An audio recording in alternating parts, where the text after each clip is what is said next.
سلام، وقتتون بخیر. امیدوارم هر کجا که هستین حالتون خوب باشه. من علیرضا کریمی هستم از چنل یوتیوب The Inner Circle Alchemist و عرض کنم به حضورتون که این ویدیو که دارید می‌بینید آپدیت تحلیل قبلی هستش که من روی یورو براتون انجام دادم با توجه به مارکت استراکچر پیشرفته‌ای که قبل‌تر در دوره کارگاه معامله‌گری بهتون یاد دادم و می‌بینید که اتفاقاتی که پیش بینی کرده بودیم تک تک اتفاق افتاده و قیمت به سمت بالا رفت. قیمت اینجا بودش و این سایه رو به این ناحیه برای ما زده بود که ما گفتیم که قیمت یک همچین رنجی میزنه اینجا برای ما یک کفی رو میسازه به نام در واقع ITL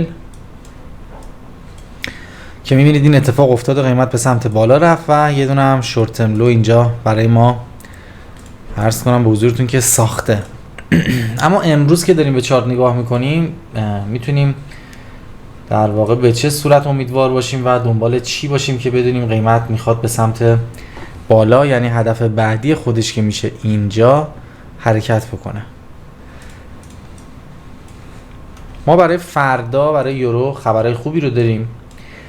منظورم از خبر خوب خبر با اهمیت بالا هستش که میتونه کاری بکنی که قیمت بره بالا. اگه بخوام از قبل‌تر قیمت هم صحبت بکنم، همین سل استاپایی که می‌بینید گرفته شده، با استاپا گرفته شده و کف و سقف‌های بلند مدتی برای ما اینجا رو چارت مثل این و این ساخته شده.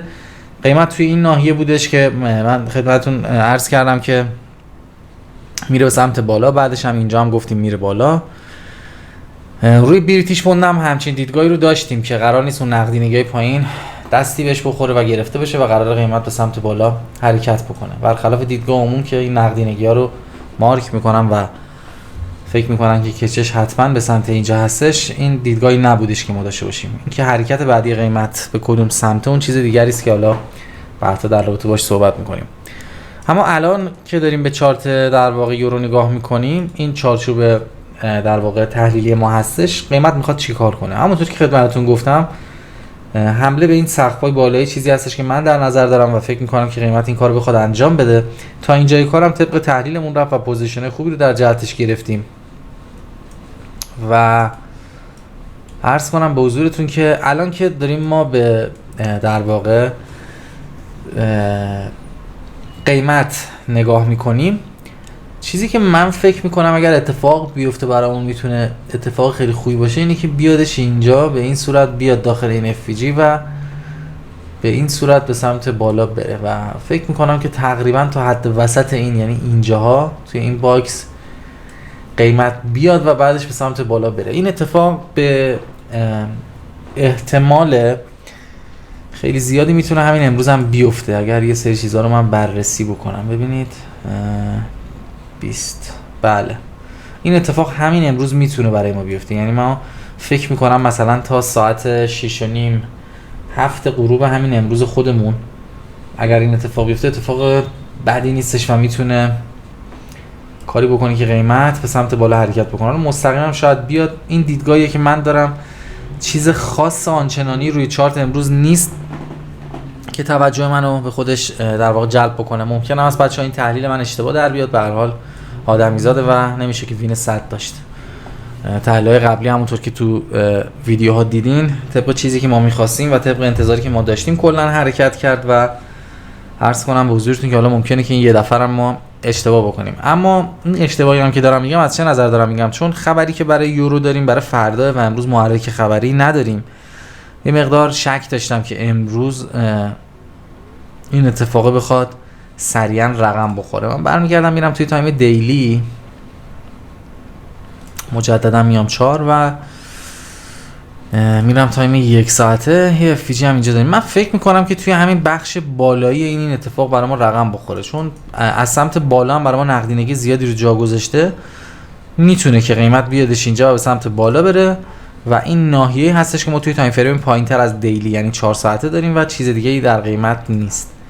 هفتگیمون هم همونطور که میبینید خیلی پرقدرت بالای هفته قبل خودش کلوز داده و داره خودش رو ثابت میکنه که میخوایم به سمت این با حساب این هفته در 3 روز باقی مانده ما حمله بکنیم که اگر ما بریم توی فارکس فکتوری و چک بکنیم خبرها رو میبینیم که یکی دو روز پشت سر هم یورو خبرهای مهمی داره که اینا میتونه دلایل خوبی باشه که قیمت بخواد به سمت بالا پرواز بکنه و عرض کنم به حضورتون که دیدگاه کلی من به هر حال برای امروز و فردا همینطوری بودش که خدمتتون عرض کردم. روزهای قبلی خیلی دقیق‌تر، خیلی شفاف‌تر، خیلی به قول یارو گفتنی پر نکته‌تر میتونستم در خدمتتون باشم و توضیحات بیشتری بدم بهتون، ولی امروز دیگه توضیحات خاصی در چارت برای ما باقی نمانده بجز این FVG 4 ساعته که برای من واقعا اهمیتش زیاده و حالا اگر این کندل هم توی این 2 ساعت باقی مانده بیادش این بالا خودشو برسونه به این سقف و بعد بیادش داخل این FVG، اعتبار کار من خیلی میبره بالاتر و من دوست دارم که این اتفاق برای من بیفته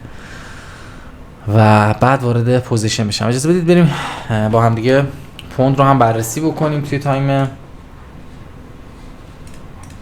دیلی و هفتگی، ببینیم که روی چارت چی داریم.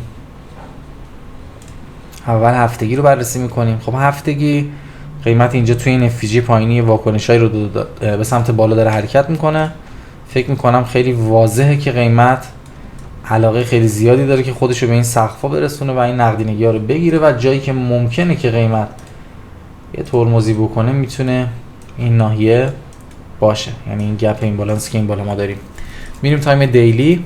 اینجا دقیقاً جایی بودش که من گفتم یه کف ساخته میشه، میتونید توی ویدیوهای قبلی ببینید و گفتم انتظار ندارم این کفای دو قلو فعلا گرفته بشه و دست نخورده بمانه که همینم شد.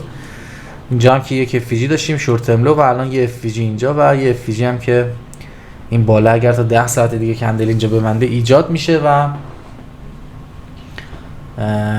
فکر میکنم که برای پوند اگه ما بخوایم دیدگاهی رو داشته باشیم که امروز کجا بتونیم وارد پوزیشن بشیم، اینجا شانس خوبی بود برامون که قیمت داخلش حالا یه برخوردم داشته دیگه، میره توی کفای قبلی که زیر اینجا میشه که اگه ما بخوایم امروز دنبال پوزیشن بای باشیم این کف برای ما زیاد فکر نمی‌کنم مناسب باشه، چون خبری چیزی هم نداریم، پتانسیلی اینو نداره که بیاد اینو بگیره بره بالا، ولی حالا شاید با گرفتن نقدینگی زیر این زورش بچربه و بتونه به سمت بالا بره.